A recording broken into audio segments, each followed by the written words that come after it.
வணக்கம் நேயர்களே. கற்க கசடற என்ற இந்த தொடரில் எழுத்தாணியின் கல்வி மேம்பாட்டு செயற்திட்டங்களில் ஒன்றான கல்வி ஏஐ, அதாவது செயற்கை நுண்ணறிவு வழி கல்விசார் தகவல்களை பெற்றுக் கொள்வதற்காக எழுத்தாணி இலங்கை அமைப்பில் கடமையாற்றும் செல்வி கஸ்தூரியா சிவகுமார் அவர்கள் எம்முடன் இணைந்துள்ளார். அவரை வரவேற்றுக் கொண்டு நிகழ்ச்சிக்கு செல்வோம். வாருங்கள். வணக்கம். வணக்கம். நலமாக உள்ளீர்களா? நலமாக உள்ளேன். தாங்கள்? நானும் நலமாக உள்ளேன். முதலில் உங்களை பற்றி சற்று சுருக்கமாக குறிப்பிட முடியுமா? கண்டிப்பாக. நான் யாழ்ப்பாண பல்கலைக்கழகத்தில் திட்டமிடல் துறையில் சிறப்பு இளங்கலைமானின் பட்டத்தினை நிறைவு செய்திருக்கின்றேன். தற்போது இலங்கையில் உள்ள எழுத்தாணி இலங்கை எனும் லாப நோக்கமற்ற நிறுவனம், அதாவது நான் ப்ராஃபிட் நான் கவர்மெண்டல் ஆர்கனைசேஷனில் திட்ட ஒருங்கிணைப்பாளராக, அதாவது பிளானிங் கோஆர்டினேட்டராக கடமையாற்றி வருகின்றேன். சிறப்பு. கல்வி ஏஐ என்றால் என்ன? கல்வி ஏஐ என்பது ஒரு இணையதளம். இந்த இணையதளமானது இலங்கையில் கல்வி திட்டத்தில் கல்வி திணைக்களத்தினால் காப்போத்த சாதாரண தரம், காப்போத்த உயர்தரம் எனும் 2 பரீட்சைகள் நாடளாவிய ரீதியில் நடைபெற்று வருகிறது. இந்த பரீட்சையினை மாணவர்கள் எதிர்கொண்டு உள்படிப்பு, அதாவது பல்கலைக்கழக படிப்பிற்கு உள்வாங்கப்படுகின்றார்கள். இதனை அடிப்படையாக கொண்டு காப்போத்த சாதாரண தரம் மற்றும் உயர்தர மாணவர்களுக்கு கடந்த கால தாள்களையும் அவற்றிற்கான விடைகளையும் அதே சமயம் அவற்றிற்கான விளக்கங்களையும் மும்மொழிகளிலும் வழங்கக்கூடிய வகையில் வடிவமைக்கப்பட்டதுதான் இந்த கல்வி ஏஐ இணையதளம். தொடர்ந்து பயணிப்போம். சமகால தொழில்நுட்பத்தின் அசுர வளர்ச்சியானது பல இணையதளங்களை உருவாக்கியுள்ளது என்பது உண்மை. அவ்வாறு இருக்கையில் கல்வி ஏஐ இணையதளம் எந்த வகையில் மேம்பட்டதாக நீங்கள் கருதுகிறீர்கள்? நல்லதொரு கேள்வி. உண்மைதான். உலகளவில் பல்வேறு இணையதளங்கள் கல்வி தொடர்பாக உருவாக்கப்பட்டுள்ளது. எனினும் இலங்கையில் கடந்த கால வினாத்தாள்களை அடிப்படையாக கொண்டு உருவாக்கப்பட்ட இணையதளங்கள் 5ற்கு குறைவாகவே காணப்படுகிறது.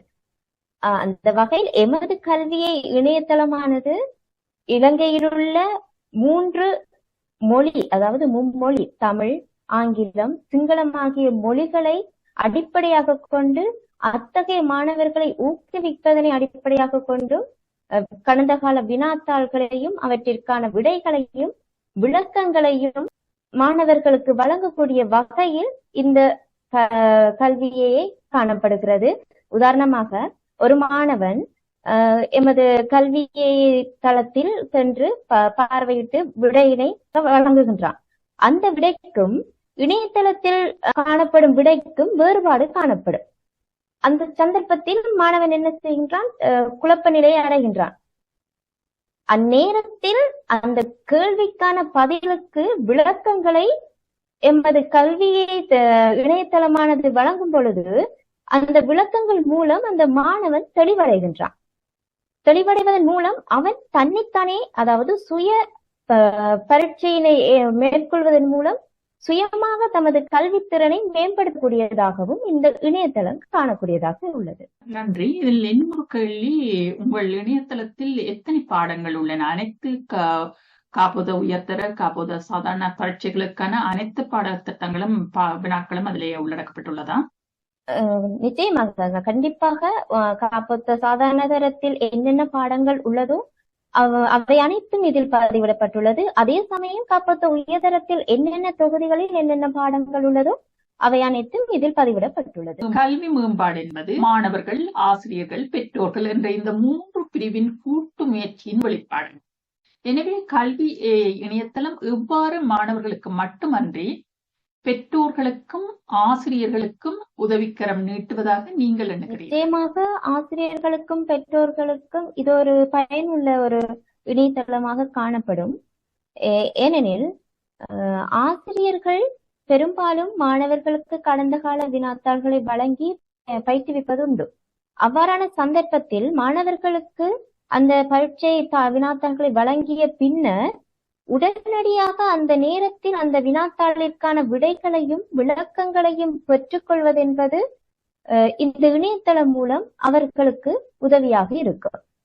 இது மாத்திரமன்றி ஆசிரியர்கள் சில பாடங்களையோ இல்லை இந்த வினாத்தாள்களை தொடர்பாக விளக்கங்கள் விடைகளை பெறுவதற்கு பல புத்தகங்களை புரட்டியும் பல நேரங்களை செலவழிக்க வேண்டிய ஒரு நிலைக்கு தள்ளப்படுகின்றனர்.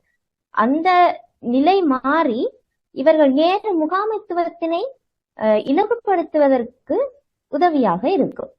அதே போன்று பெற்றோர்கள் என்ற வகை பார்க்கும்போது பெற்றோர்கள் பெரும்பாலும் தமது பிள்ளைகளின் கல்வி வளர்ச்சி எவ்வாறு காணப்படுகிறது, கல்வி மட்டம் எவ்வாறு காணப்படுகின்றது என்பதை அறிவதற்கு ஆர்வமாக இருப்பார்கள்.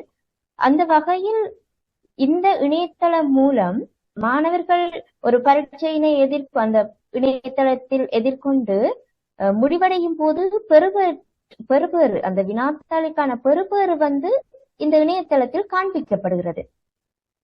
இதன் மூலம் பெற்றோர்களும் அந்த மாணவன் அந்த பாடத்தில் என்ன பெறுபேறு பெற்றிருக்கின்றான் என்பதை கண்காணிக்கக்கூடியதாகவும் இருக்கும்.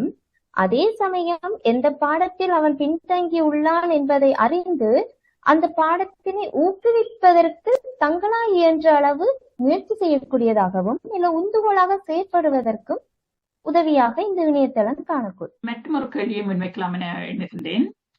புதிதாக ஒருவர் இந்த இணையதளத்தை கையாள விரும்பினால் எவ்வாறு அவர் பயன்படுத்த முடியும் என படிப்படியாக விளக்க முடியுமா? கூற கடமைப்பட்டுள்ளேன். முதலில் எமது இணையதளத்தின் பக்கம் இவ்வாறுதான் காணப்படும். இந்த பக்கத்தினை அடைவதற்கு கூகுள் தளத்தில் சென்று கல்வி AI என்று கல்வி AI பதிவிட்டு அதனை கூகுளில் தேடும் பொழுது கல்வி AI பர்சனலைஸ் லேர்னிங் என்ற ஒரு இணையதளம் காண்பிக்கப்படும். அதனை உட்சென்று பார்த்தால் இவ்வாறான ஒரு பகுதி காணப்படும். இதில் AL past paper, OL past papers என்ற 2 விடயங்கள் உட்படுத்தப்பட்டுள்ளது. இதில் முதலாவதாக OL பாஸ் பேப்பர்ஸ் உட்செல்லும் போது, அதாவது OL past papers, AL past papers என்ற 2 விடயங்கள் காணப்பட்டாலும் இவ்வாறான ஒரு அமைப்பில் தான் 2ம் காணப்படும். அந்த வகையில் 2 விடயங்கள் எமது இணையதளத்தில் கொடுக்கப்பட்டுள்ளது. ஒன்று பிராக்டிஸ் எக்ஸாம், பயிற்சி செய்த பின்னர் எக்ஸாம் செய்வதற்கான ஒரு தளமாக இந்த இணையதளம் காண்பிக்கப்பட்டுள்ளது. இதில் முதலாவதாக பிராக்டிஸ் என்ற விடயத்தினை நீங்கள் தெரிவு செய்த பின்னர் அதில் பார்ட் 1 அதாவது பகுதி 1ற்கான விடயத்தினை தெரிவு செய்வீர்களானால் அதே சமயம் 3 மொழிகளும் இங்கு போடப்பட்டுள்ளது. ஆங்கிலம், தமிழ், சிங்களம் என்ற மொழிகள் போடப்பட்டுள்ளது.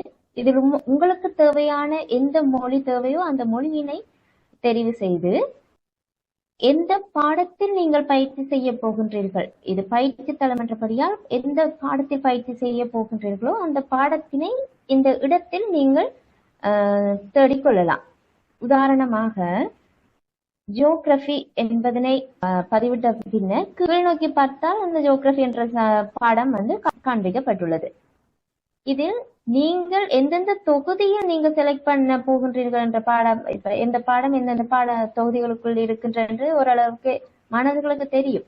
அப்ப இந்த தொகுதிகளையும் செலக்ட் பண்ணி எந்த இயர்ல நீங்க 5 வருஷம் சொன்னா அந்த 5 வருஷத்துல எந்த பேப்பரை நீங்க செய்ய போகின்றீர்களோ அந்த இயரையும் கிளிக் பண்ணீங்கன்னு சொன்னா அந்த இயர் மட்டும் காண்பிக்கப்படும்.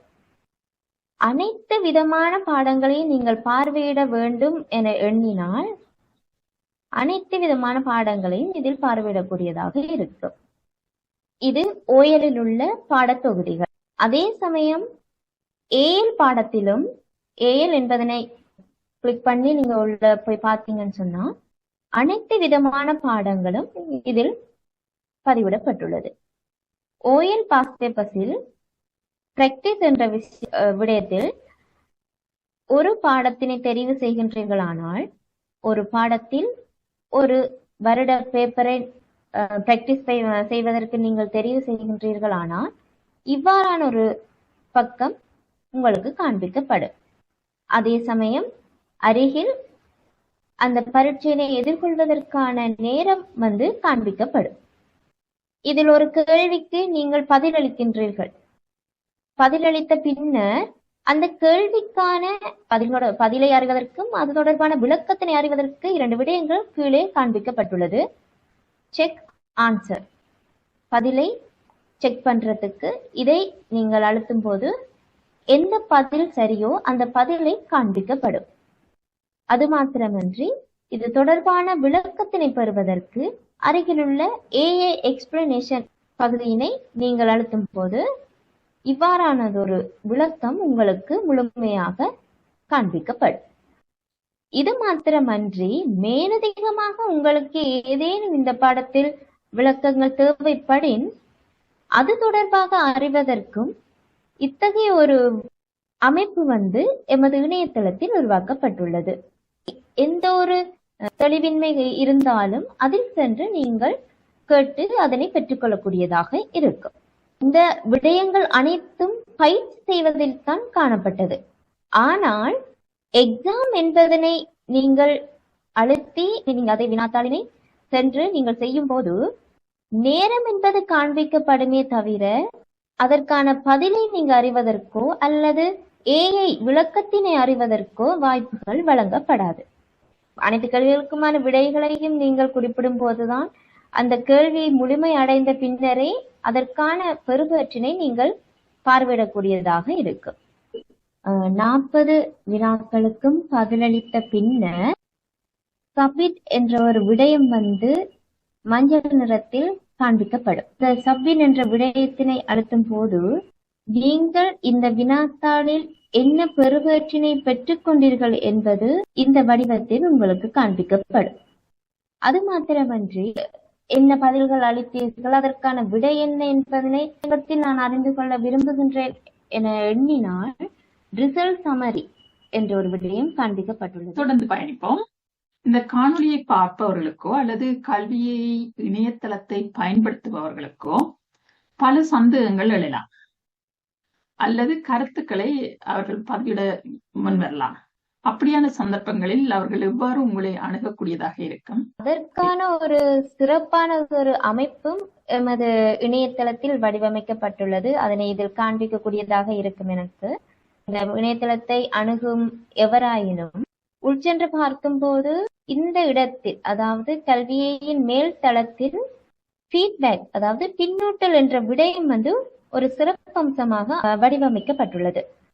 அதனை நீங்கள் அழுத்தும் போது என்ன விடயம் தொடர்பாக நீங்கள் சந்தேகங்களோ அல்லது கருத்துக்கள் முன்வைக்க போகின்றீர்களோ அதனை நீங்களே தெரிவு செய்து உங்கள் பெயரை குறிப்பிட்டு மின்னஞ்சல் முகவரியினை குறிப்பிட்டு அதில் பொதுவான ஒரு மொழியாக காணப்படும் ஆங்கிலத்தில் குறிப்பிட்டால் நன்றாக இருக்கும். அவ்வாறு இல்லாவிடில் உங்களால் இயன்ற மொழியில் இதில் என்ன கருத்தோ என்ன ஒரு சந்தேகங்கள் இருப்பினும் இதில் தெரிவிக்கக்கூடியதாக இருக்கும். தெரிவித்த பின்னர் சப்மிட் என்ற விடயத்தினை கட்டாயம் நீங்கள் கொடுத்து விட்டீர்களானால் எம்மால் அதனை பார்வையிட்டு அதற்கான ஏதேனும் முயற்சியினை மேற்கொள்ளக்கூடியதாக இருக்கும். இது மாத்திரமன்றி இந்த காணொளியினை பார்வையிடுபவர்கள் உங்களுக்கு ஏற்படும் சந்தேகங்கள் கருத்துக்களை முன்வைக்க வேண்டுமாயின் இந்த காணொளி எந்த ஒரு குமுக ஊடகங்களில் பதிவிடப்படுகின்றதோ அந்த குமுக ஊடகங்களிலும் நீங்கள் சென்று உங்களுக்கு எழும் கருத்துக்களையும் சந்தேகங்களையும் பதிவிடக்கூடியதாக இருக்கும். அவையும் எம்மால் கருத்தில் கொள்ளக்கூடியதாக இருக்கும். இறுதி கருத்தாக நீங்கள் யாவது கூற விரும்புகிறீர்களா? கட்டாயம். எதிர்காலத்தில் இந்த ஆர்டிபிஷியல் இன்டெலிஜென்ஸ், அதாவது செயற்கை நுண்ணறிவானது அனைத்து விடயத்திலும் உட்படுத்தப்பட்டு ஆளப்போகின்றது என்பது நாம் அனைவரும் அறிந்த விடயம். அந்த வகையில் மாணவர்களும் இதனை அறிந்து அதனை செயற்படுத்துவதற்கு இப்போதிலிருந்தே தயார்படுத்திக் கொள்வது நல்லமென நினைக்கின்றேன். எழுத்தாணி நேயர்களுக்காக உங்கள் அறிவையும் அனுபவத்தையும் நம்முடன் பகிர்ந்து கொண்டமைக்காக எழுத்தாணியின் சார்பில் மனமார்ந்த நன்றிகள்.